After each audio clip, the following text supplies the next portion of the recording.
ഇതൊരു പോണ്ടാന്ന് വിചാരിക്കാട്ടോ. കുറെ കല്ലുകളൊക്കെ ഉണ്ട് താഴെ. പിന്നെ മണ്ണുണ്ടായിരിക്കുമല്ലോ.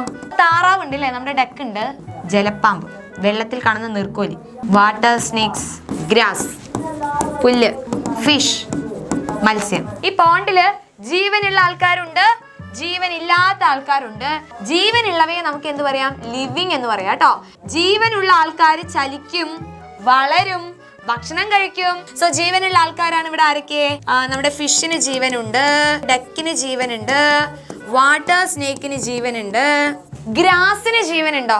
പ്ലാന്റിന്റെ ബേബിയാണ് അവരുടെ സീഡ് എന്ന് പറയുന്നത്, വിത്ത്. ഈ വിത്തിന് നമ്മൾ വെള്ളമൊക്കെ ഒഴിച്ച് വളമൊക്കെ ഇട്ട് കഴിഞ്ഞാല് കുറെ ദിവസം കഴിഞ്ഞ് ഇതിന്ന് ഇങ്ങനെ 2 കുഞ്ഞു ഇലകളൊക്കെ വരും. അതായത് ഇവര് ഗ്രോ ചെയ്തു, വളർന്നു. പിന്നെ ഇവര് കുറെ കാലം കഴിഞ്ഞ് ഇത് എന്തായിട്ട് മാറുന്നു? ഒരു ട്രീ ആയിട്ട് മാറുന്നു അല്ലെ, മരമായിട്ട് മാറി. അതായത് ഇവര് വളരുന്നുണ്ട്. അപ്പൊ ഇവര് വളരുന്നത് കൊണ്ട് ഇവർ എന്തായിരിക്കും മക്കളെ? ഈ പ്ലാന്റ്സ് എന്ന് പറയുന്നത്, സസ്യങ്ങൾ എന്ന് പറയുന്നത് ലിവിങ് ആണ് കേട്ടോ.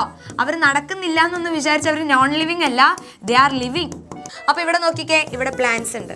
ഇനി അടുത്തത് ജീവനില്ലാത്തത്. ഇവർ വളരുന്നില്ല, റിയാക്ട് ചെയ്യുന്നില്ല അല്ല. ഇപ്പൊ നോക്കിക്കേ, ഈ പെന്നിന് മിസ്സിങ്ങിന് ഒരു അടി കൊടുത്തു.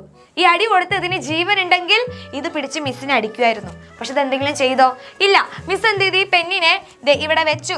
ഇനി നാളെ ഇത് ആരും എടുത്തില്ലെങ്കിൽ ഇത് ഇവിടെ തന്നെ ഇരിക്കും. അത് എവിടെ നിന്ന് മൂവ് ഒന്നും ചെയ്യുന്നില്ല. ഇത്ര വലിപ്പേ ഉണ്ടായിരിക്കുള്ളൂ അല്ലെ.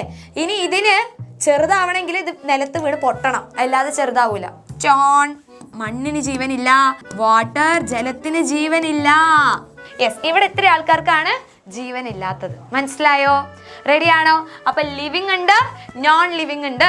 ജീവനുള്ള ആൾക്കാരുണ്ട്, ജീവനില്ലാത്ത ആൾക്കാരും നമ്മുടെ ചുറ്റുമുണ്ട്.